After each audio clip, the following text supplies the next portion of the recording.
say hello and welcome to our seller listing attraction module, or a way for you to stand out with your listings and have a marketing plan that will put you head and shoulders above all the other real estate agents and brokerages out there. So I brought on a special guest today, Mr. Mike Cuevas of Real Estate Marketing Dude, and he is amazing, and he's going to go ahead and take over the rest of this content and tell you all about our new owner advocate system that we're going to bring to Denver, Colorado, and help all of our real estate agents out here help more clients. What's up, Mac? Thank you. What's up, appreciate it, dude. Thank you for having me. Yeah, guys, we got a lot to unpack for you. What we're going to do in this training is show you how to offer multiple solutions for sellers and listings to compete against iBuyers, investors, and everybody else, basically trying to throw you under the bus. And Denver is a market that's got, like, I wouldn't quite say it's iBuyer heaven. It's up there though, because there is a lot. You got Zillow, you have Opendoor, and you have a lot of different things going on there. And a lot of agents right now around the country are losing a couple listings towards these alternatives. So the purpose of today is to show you how you can embrace the change, get paid on these deals, start working with different iBuyers or alternative solutions, and put yourself in the middle, because the truth is these people are going to seek them out anyway. So we're going to show you how to monetize and get paid on every transaction, and then create a whole marketing plan all around it so that people value your service. I mean, that's really where it is at.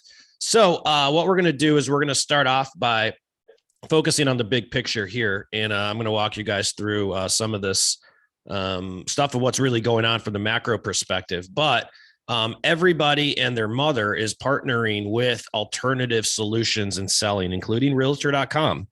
Realtor.com, I saw this when I was putting this presentation together, and you could see right here, they partnered with companies. Who do you think they partnered with? Well, they partnered with Opendoor, Zillow, all of the iBuyers that are trying to take you guys out of business, and they're trying to get out ahead of it because they're swimming upstream. And I'm going to define what we mean by that. But the point being is that the entire industry is embracing these change, because realistically, right here is what we're competing against.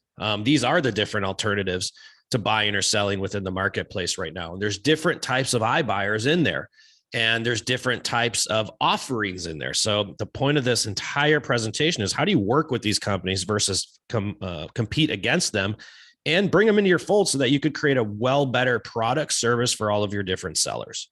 So let's go through and talk about these stats really quick. And Mac, how have you in Denver there? How have you seen sort of a lot of these different alternatives come into your marketplace? What are they doing? Are they taking listings away from some of your agents? And go ahead and start with that. Definitely taking a lot of listings away, because right now people have been taught through our media that's going on is, push button, click mortgage, or push button, get discount brokerage. And what that comes up, what's showing up right now is these iBuyer platforms. So they'll reach out to them a lot quicker than, a really great real estate agent. So I'm seeing real estate agents come back to me looking for options. And the vast majority of people close with the first person they meet with. Or solution they meet with. So getting there first is extremely important. That's the whole purpose of what we're talking about today. So let's go through some of their stats. These are some of the things you need to know, because I'm going to give you some of the macro perspective stuff here. And you got to remember that this year, the iBuyers, their offers are pretty good in some cases. Like, people are seeing like Zillow overpay, OfferPad overpay, and some real estate agents can't even retrieve that offer from an MLS listing. So it's very hard to compete against that. So you have to assume these companies are here to stay. Now, just something really quick is that people are always, in 2007, we had all these alternatives and they went out of business. Well, real estate wasn't an asset class back then. I was in that market, and it was one of the best markets ever for us because we adapted to the change. But all those companies went out of business because they weren't backed by huge capital, big tech, Wall Street, and real estate back then wasn't an asset class. Today it is, and they're highly invested in this, which is why I don't ever see this going away. This is going to be part of our future, whether we like it or not. Exactly. What I want you guys to realize, though, on these numbers is what's important is that they're becoming more competitive. So, for example, iBuyers on average in 2021, the first half, they offered at 104% of market value. That's very hard to compete against. Okay. They're lowering their fees. Yes, there are fees. They call them service fees. they lowered them about 35%. They were charging 7.6%. It's very important as an agent to understand all of the fees and costs involved with working with iBuyers so that you can relay those to sellers. Their purchases are up 21%. Here's the one that worries me the most is that their customer satisfaction is 9 out of 10, which is higher than that of a real estate agent. So look at what their people are satisfied with the service. And point being is that if there wasn't a demand for these types of solutions in the market, they wouldn't exist. So when we're talking about this stuff, this is interruption, folks, and it's not a bad thing. It's a good thing. You could actually enhance your value proposition and compete against the same people who are trying to take you out. But ultimately, what this comes down to is branding and positioning. And there's really just two different ways that you can really stand out. In any business, this isn't just a real estate thing. This is a mortgage thing. This is a lending thing. This is a real estate agent thing. First is offer something different.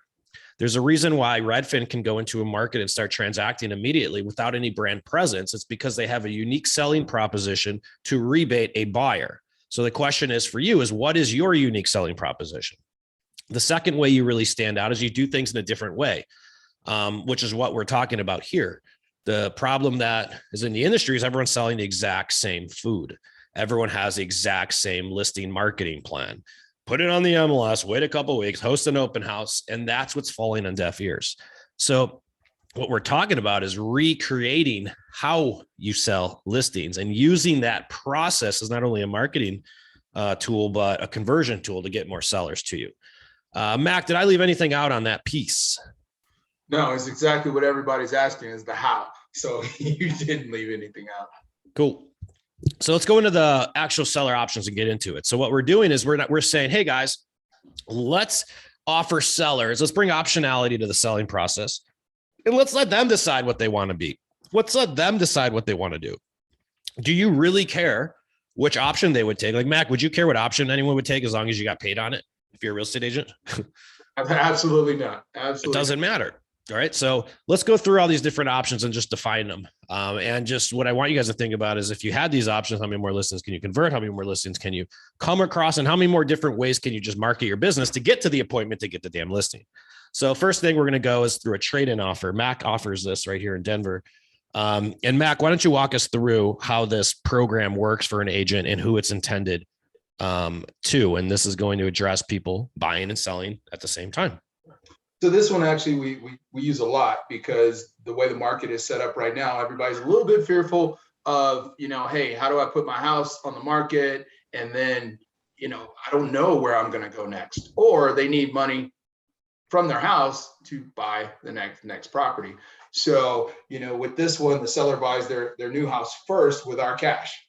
So that takes that fear immediately off the plate. This option right here, I think is a very, very strong option. And from a consumer standpoint, fear is the biggest thing that they need to overcome. So you bring them way down here with this. So they move into the new house. The other really nice part about it is they get the option to now fix their old house up. So they get top dollar for it because they're going to want top dollar to put down on their next house when they buy it back from us. So then they just go ahead and refinance into a mortgage from the new house after the old house sells. It's like a modern day bridge loan. Separate the transactions. Max investor purchases your client's property for them in cash. They sell it. They move into that new property. Then once they move into the property, they separate the transaction. Then they list their old property. And then they even give them the option, hey, do you want us to help flip your own old house?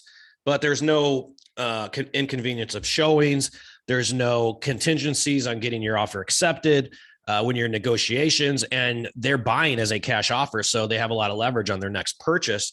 But there are, there's costs involved for convenience. So it's one of the things you want to know. It's just a very nice option to have, especially in the year of COVID when no one wanted showings originally. And some people still don't, but it's just a really nice option to have to solve the problem of people who have to buy and sell their property at the same time. And this is the future. It sort of sells itself, but again, it's just an option. Who is this going to apply for? Well, people that are moving up. So we call it a trade in or trade up type program. When people they love the fact that, they can be totally out of the house and they're showing the property. Nobody cares. There's no inconvenience there. You don't got to put the dog away, get the kids out of the house. It's a nice option. Yep. This program, which will be coming into Denver pretty soon, not there quite yet, but once it is, we'll tell you guys all about it. But however, sell and stay. So people who want to cash out now just remain as a tenant. This could be people who are relocating, they're in between situations, they're doing financial distress.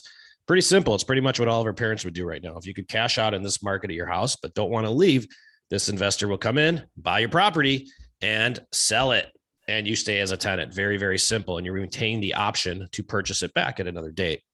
So that's just another different way of marketing your business. But let's get into the fix and list program. Again, what you guys have right here in Denver. How many times, I can tell you guys as an agent, everyone thinks their house is worth more than it really is. So how many times have you come across an opportunity where you go into a listing and the seller says, hey, I want to sell that house. I want to sell my house for $450,000. And then you're like, sorry, dude, your house is only worth $400,000. I can't create your house to be worth more money. But what we can do is, if I could get rid of that Formica countertops, put in some granite, put in some stainless steel appliances, let's paint the cabinets white, and let's restain the floors and get rid of the carpeting in the bathroom. Now I could get you $450,000. What if you're able to make that happen for them? Well, you're basically helping someone flip their own home. So Mack, walk us through how your program works here. You just said it perfectly. Flip around home. So what we're going to do is we're going to come in and assess the property, give them the money. You know, you as the real estate agent get to go in and again tell them exactly what they should do. We'll find the best or the most, not the most convenient, but the one that's going to get the most bang for their buck. Go ahead, give them the money to do that. Once the house sells, then they repay that money. So, you know, they never have to worry about it, because that's the biggest thing. People won't tell you no, but when you tell them all these things they need to do to fix it, nobody wants to say, hey, I don't want to have the money. I think it's an embarrassment thing for one, and they just don't want to say what they can't do. So Correct. by offering this, I believe we knocked that out the park. Don't worry about it. We got you. Yep. And you won't have to worry about paying it back until after you close, when you actually have the money, which you get to show them that net sheet. So yep. That's how that program. What I like about this is it completely justifies your costs. And I'm not going to tell a real estate agent how to run their business, but I could easily get a 6 to 7% listing agreement signed in my sleep by helping someone sell their house for 15% more. So you can position this any which way you want. The point being is that you just have a solution for people who want to sell their house for more than what it's worth today. And people love it. What I like is the marketing aspect of it. Hey, did you know that this guy's house was worth $400,000 30 days ago? But after I met him today, it's worth $475,000. I'm about to show you how. That's very fun. That's sexy. Like, you're going to get attention with that. And again, you're going to stand out. Let's go into a cash offer. Talk about why cash offer is important. Everybody has one right now. It's how all the investors are out marketing us. People and sellers in a cash offer, very rarely do they get accepted. They're going to get accepted less than 8% of the time for people who ask about them. However, it does get people to raise their hands. So a cash offer, everyone needs one right now. Like, you have to be working with an investor, because there is going to be a percentage of people that want to just unload their property for whatever reason. They just want to sell fast. They need money. They're in a hurry. Maybe they're financial distress. Maybe the property is dilapidated. Tenants, it needs a lot of work. It can't pass FHA inspection. There's a million reasons that you could come through of why a cash offer would get accepted. But the point being is that, and what I like to tell everyone is that only 5% of people, 8% of people will accept their cash offer, but 100% of them want to see what it is. So when you have a listing presentation, you're like, all right, well, hey, Mr. Seller, here's what I'm going to do. I'm going to bring you 4 different cash offers within the next 48 hours. Sorry, but you look like a freaking rock star. They don't have to accept them. It's just, again, it's all brand and positioning. You're immediately being able to fulfill on something you said you're going to do, which is going to earn their respect, their trust, and future referrals down the road. So cash offers is huge. Not only that, Mike, they're going to do it anyway. Correct. Right. That's the way they're going to shop you. You're absolutely right. I want to share a story about multiple listing options. So here's when I saw optionality in the listing process and how it works. And this was probably about, 6, 7, 8 years ago now. And I used to sell real estate in Chicago for 18 years. And I was mainly a referral-based agent, mainly. So that means a lot of referrals, repeat business, past clients. And when you work with relationships like that, everybody always wants a quote unquote discount. Hey, hook me up, dude. Hey, buddy, you're going to hook me up. And what would really happen is that when I would show up to a listing appointment, I used to do 5% flat rate. That's what I'd take listing at, 5%. Show up to a listing appointment, everyone be like, hey, Mike, hook me up. And then me being the softy I am, oh yeah, okay, fine. I end up walking away at a 4% or 4.5% just because I'm trying to hook my boy up. Well, that's what you call a crying statement when you do those numbers at the end of the year and you realize how much money you left on the table. So I knew I had to do something to change it. So what I started doing was I started stacking my offer. And if you look here, this is my old listing presentation slide. And you guys could have this. Mack has this presentation. You guys can have all of this stuff that we're showcasing with you guys today. But right here, you could see what my plan was. So I just said, here's my 5% plan. Here's my 6% plan. And all I did was stack my offer by saying with the 6% plan, I'm going to do video. I'm going to do 3D property walkthrough, Matterport. I'm going to do Facebook ads. I'm going to do just listed postcards. I'm going to send an email blast. I'm going to do open houses. And yeah, I'll even pay for your damn move on top of it. I stacked my offer, but what I would do when I got to the table with everyone, I said, all right, before we talk numbers, I got good news. Talked to my broker before I got here and he approved me to give you my 6% plan for 5%. All that, just that one sentence is all I did. And I made the switch. Never walked away without a 5% listing. As a matter of fact, everyone would thank me for saving them 1%. And that is positioning. That's sales, right? And all I did was justify what I'm doing. Because truthfully, I was going to do all this stuff anyways. Like when I have a listing, I'm taking a listing to pick off spin-off business. I'm looking to market the listing to pick off more listings, pick off more buyers, and build my overall brand. The last thing on my mind is selling the damn property because I'm playing the long game. So I was going to do all this stuff anyways because I want to spend money around my listings to market them. But point being is that all I did right here was change a little pitch. And what I learned is that people want optionality to the process. And this is what's happening. Everybody wants their options. What people don't want is, hey, it's this way and you have no other options, which is what the real estate industry has been for the last 300 years. Here's a 5% listing plan. Here's a 6% listing plan. Take it or leave it. That's the way it is. And yes, I'm damn worth it. No, you're not. Alternative solutions are proven otherwise. Now, which means we just have to justify our value proposition. So those are the options, folks, to give you an idea of how many different ways you can help people sell their properties. And you can now start stacking that up. And let's just take two restaurants. You have restaurant A, restaurant B. Restaurant A has one type of taco you could buy, but restaurant B has 4 or 5 different tacos you could buy. Where are you going to go? Restaurant B, because you want more options. Same concept within the way you market your business for listings. So let's talk about marketing multiple options, and we'll get a little bit into this. I've never really understood why real estate agents have listing problems, but real estate investors never did in any market, regardless of the conditions. Look at today's, people are dying to get listings, but then you see all these rehabbers, investors, and wholesalers are just picking them up left and right. And a real estate agent can't, yet they're in the business of selling properties. Well, the reason why they're able to transact is because they have a solution. And they put their solution, being a cash offer, in front of the right people. Typically, it's landlords, distressed, all of those above. And a certain amount of those people will transact. Now, important to know is that regardless of how or who you find as a client, whether it's a referral or whether it's someone you meet off the street or comes in off one of your Facebook ads, 95% of them are still going to go the traditional listing route, but 100% of them want to see all their options. And highest and best price is not what everybody wants anymore. People want options. Let them decide on how those options work. So I say that because when you're marketing and you're trying to find seller leads, you got to have an offer, a solution for them to get them to respond. What doesn't work is, hey, I'm a real estate agent. I've been here for 20 years. What works is, hey, I can solve your problem really fast. Here are my 6 options. So we're going to go into a couple different ways you can market this. And give you some ideas. So let's talk direct mail really quick. Now, if you're going to use direct mail, I love direct mail, but it's the most expensive form of media you're going to use. The reason why it's so effective is because though it's physical. And if you buy the right data and you have the right data, you can put your message or your advertisement right in front of the people who are most likely to sell. That's why people do it. That's why real estate investors do it. It's physical. You're going to get a 100% receivership rate. Other than the expense, that's probably the number one thing to do for this type of marketing, but you can expect a much longer turnaround time. I had a guy on my podcast the other day. They do a lot of these. He's like, usually when you start a direct mail campaign, you're about 6 to 9 months out from getting a positive ROI on it. And that makes sense because these people save these cards. They save these mailing pieces and they end up calling 6 months down the road, 9 months down the road, most times when they do work.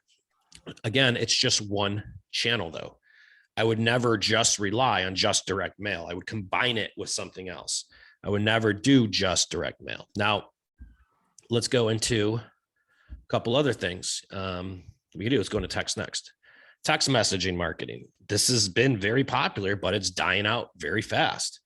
A couple things to consider. Did you know you could buy a whole list of people, their cell phone numbers, and just spam the daylights out of them? And yes, you're going to be told to F off a few times, but on the other half, you're going to get 3 or 4% of people that will actually talk to you. So it's a numbers game, just like cold calling. You're just doing it via text. The thing you need to be aware of, though, is that you cannot solicit. You have to text message with a bona fide cash offer. I won't get into the legalities here with all this stuff, but you cannot solicit through text if they're on a do not call list. So you have to be very careful with that type of marketing. However, a lot of people are using it. It's very inexpensive. And it's a spam game. So you got to just be very careful with it. But would text plus direct mail work a lot better? Hey, Bill, I sent you a postcard. I just want to make sure you're getting your stuff. It might be a little creepy. I'm reaching out during text, but I'm really interested in buying your house and I'm a really bona fide buyer, blah, blah, blah, blah, blah, blah. That's going to do a lot better because I'm hitting them from 2 different channels. If that makes sense. So let's go into the next area. Facebook ads. Well, Facebook ads, you see a lot. I'm getting targeted by Tariq from that show, Mack, Flip or Flop.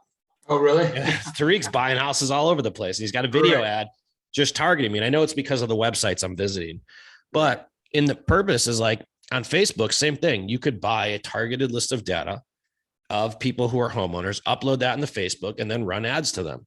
All right. And then you could create a lookalike audience of those people and then run ads to them.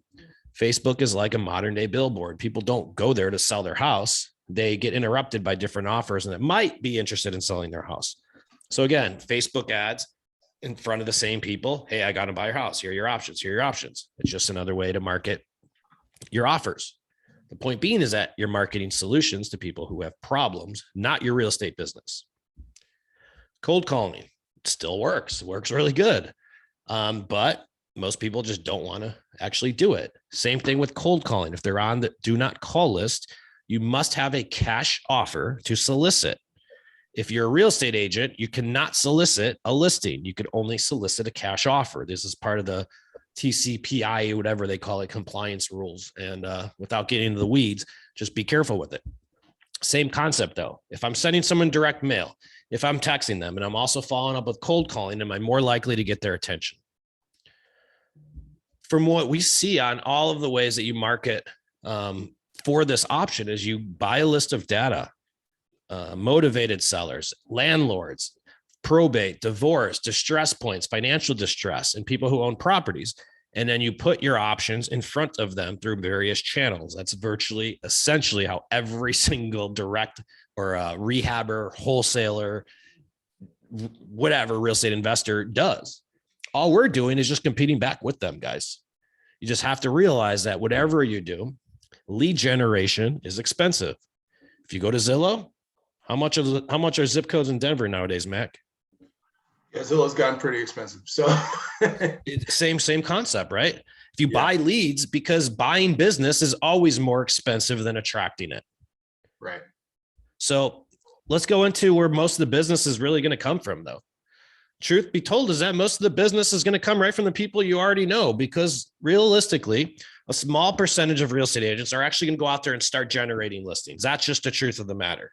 They'll do some of the stuff I just talked about, and the ones who do it will be successful. However, it's going to be expensive and it's usually going to be a higher amount team.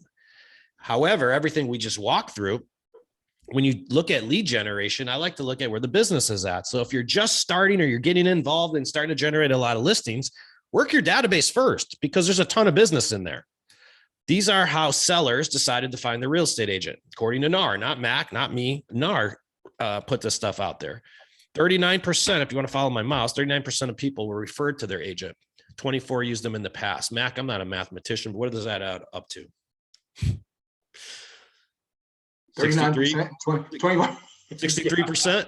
Exactly. 63%? I didn't know if that was a percentage because I saw 24 and 39. Yeah. I was like, okay, yeah, exactly. So 63% right there. Visited the agent, met him at a house, 67%. Referred by another agent, 70%. Referred by another reload company, 72%. Walked into an office, 74%. Crowdsourcing, they already knew the person, 75%. Folks, 75 to 80% of business comes from the people we already know, worked with in the past, or personally meet on a one-on-one basis. That's the truth.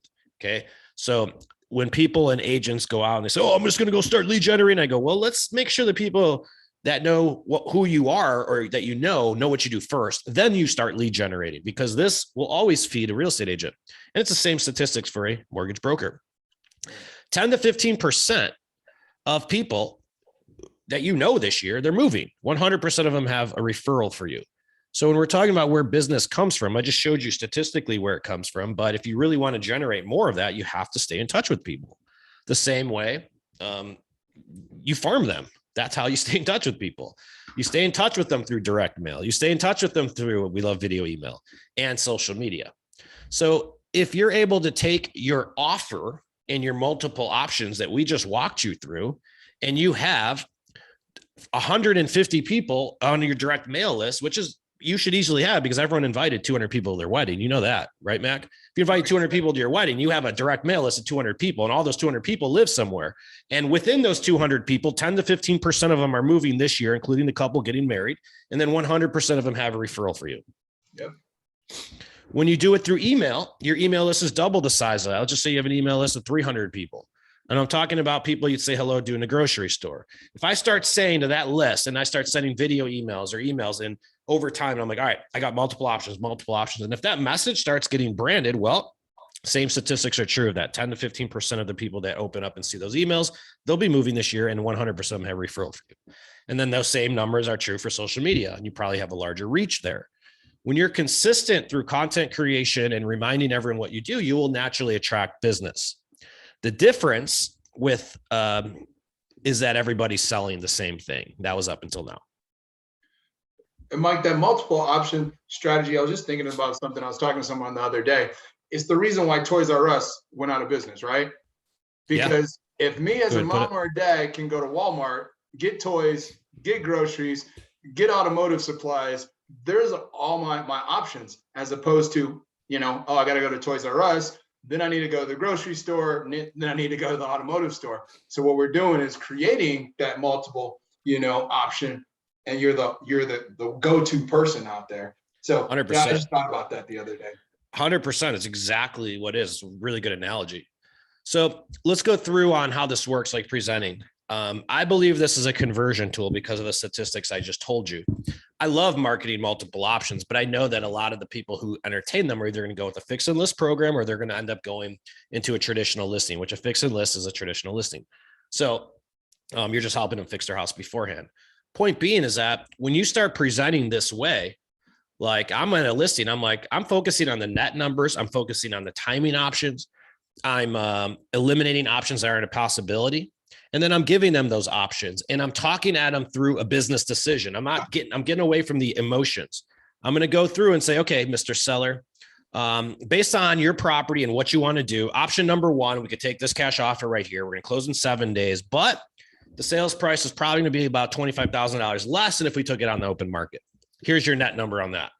Now, we could also do option number two here is where we have a fix and list program. Based on my estimation, we're probably need about 25 to 30K to put into the property. But I do think that we're going to sell it for $75,000 more. The problem is that this is going to take 60 more days, and you're going to have to go live in a hotel for 7 days. Is that okay to do? Is that worth generating another $45,000 in net profit? If so, we might be able to pursue that option. Option number three is listing it for top dollar. Here are all my listing options. The property doesn't need much work. We could list it as is today. We could do a little bit of staging. This is my rate here with this program. Here's my rate here with this program. Here's your net sheet. How does that option work? And then you drop in if they're buying and selling at the same time. And then we have alternate options. The point being, you're just selling options. There is no sale when you're selling options because you're all solutions and it's just a matter of which one they're going to pick, which I love way better than trying to talk someone into something they're not comfortable with. Exactly. So what do you do first? How do you implement this thing? And we'll show you guys what Matt can help you with right there in Denver. So how do you implement this? We're going to go through three easy steps. First off is which options are you going to implement? So it's basically what options are available in your community. Well, Mack has a cash offer, fix and list program, and he's got a trade up option. And then you have a listing. So right off the bat, you have 4 different options that you can work with on Mack on. That's what's available in the Denver area. Okay. We have the reverse too. Yeah, you could, and reverse mortgage for the older people. So, and you guys can talk with Mack about options here and how all that works. But if I'm going to implement this, the first thing I'm doing is, okay, what options am I implementing? Okay. Next thing I got to do is, okay, I got to build out my offering. All right. You're probably going to need some basic listing presentation. You're going to need a basic website offering here, how it works. Probably create some basic marketing materials. And then you're going to need to define your process. Okay. So, all right, great. I have all these programs. Now, let's say you have a seller. How do you actually fulfill that? Right. Is the next step. Well, step number 3 would then be, okay, now how am I going to market this thing? Am I going to go lead generation or am I just going to adapt it to all my clients going forward? Do I need videos? Do I need this? Do I need that? Do I need this? It's really as simple as that. But I believe at the very bare minimum, every listing should be pitched multiple offers because it's how you make them feel that they remember. And when you start doing things differently, you're going to be a lot more referable and marketable as an agent. So that's the really key here. Just know that a lot of these people are going to end up taking your traditional listing, which is great, but they all want to see all of their options. So, Mack, anything else you want to add up on this process? And we're going to show you guys what Mack has for you guys. And if you guys are interested in learning on how this program works, we basically have all of the marketing materials. You guys have them right there in Denver. We have the presentations, we have the videos, we have the websites, and everything is really built just to sort of plug and play within the system.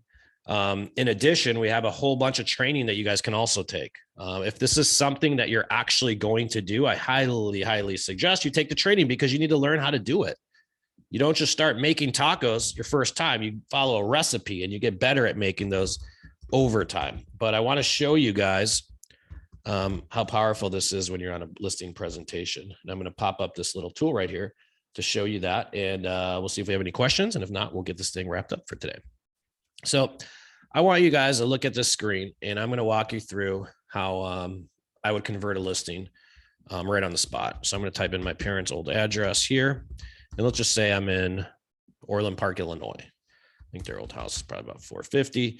Now, what I'm going to do is I'm going to go in here and let's just say I'm sitting with a seller. All right, Mr. Seller, here's option number 1. If we put it on the market, and I could adjust these commissions right here. I could say this is 2.5%. But what it's doing is it's giving me a quick little net sheet, right? Option number 2 is the sell and buy, the trade-in option. Well, we can do this here. This is going to be the cost, and this is going to be your estimated net. And if you want an instant cash offer, we can do this here. And if you want to do the fix and list program, we can do this here. So when you're sitting in front of a seller and you have the ability to literally generate these options and these offers within 24 hours to 72 hours, you have a meeting out of your hand. That's exactly what our whole program is based on. We give you guys the training, we give you guys the tools so that you can start transacting immediately. And when you do actually have a seller that wants to raise their hand and apply for one of these programs and check out their options, well, all of those options get done for you as well. You simply call Mack up. He'll submit the deal over to his investor, and then he starts presenting your options, and then you present them on over to the seller. So everything here is really just a plug and play. The only question is just how you want to do it, and if you're going to offer multiple options. Mack, any additional things you want to go ahead and here and add, and I'll check for any questions that we may have here. Honestly, but I think you hit them all. All I can say is this is, no pun intended, a game changer.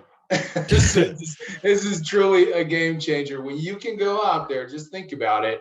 I hear it and see it all the time when you can go out there and present in a listing appointment all these different options with the confidence that you are still going to be attached to all of this, and you are going to benefit first your client, and then they're going to look at you as the guide, Yes. guide to their success. You don't have to be the hero. You make them the hero with this program. They're the hero to their family, because now they're not just stuck. Hey, we can only do this. This is what we're going to be inconvenienced with. This is what we're going to get. You can go here. These are all the really cool options. And you know what? Husband or wife, look at this. What do you think is best for us? You just made them the hero to their family and friends when they can present it to them. Now you've got a referral base, because what are they going to do to their next person that they know that's going to sell their house? Oh, you know what? By the way, you need to call Jim Smith. He gave us all these things. Correct. And then it snowballs. Game changer. Right. Snowballs. It's game changers. So if you guys like to learn more about this program, it's called Game Changers Home Seller Program. It's right there in Denver. You could follow the instructions next to this video, depending on where you're watching it. And reach out and set a time to speak with Mack. Mack will show you exactly how it works, get you up and started, and answer any questions you have. And you can start adapting to it. Take the training, adapt the tools, call Mack. You could start plug and play this in no time. We appreciate you guys' time. Thanks for having me, Mack, and let me work with you in the Denver market over here. But if you guys have any questions, you can always reach out, and we will see you then. Go ahead and follow the instructions next to this video and reach out to Mack now. Thanks a lot.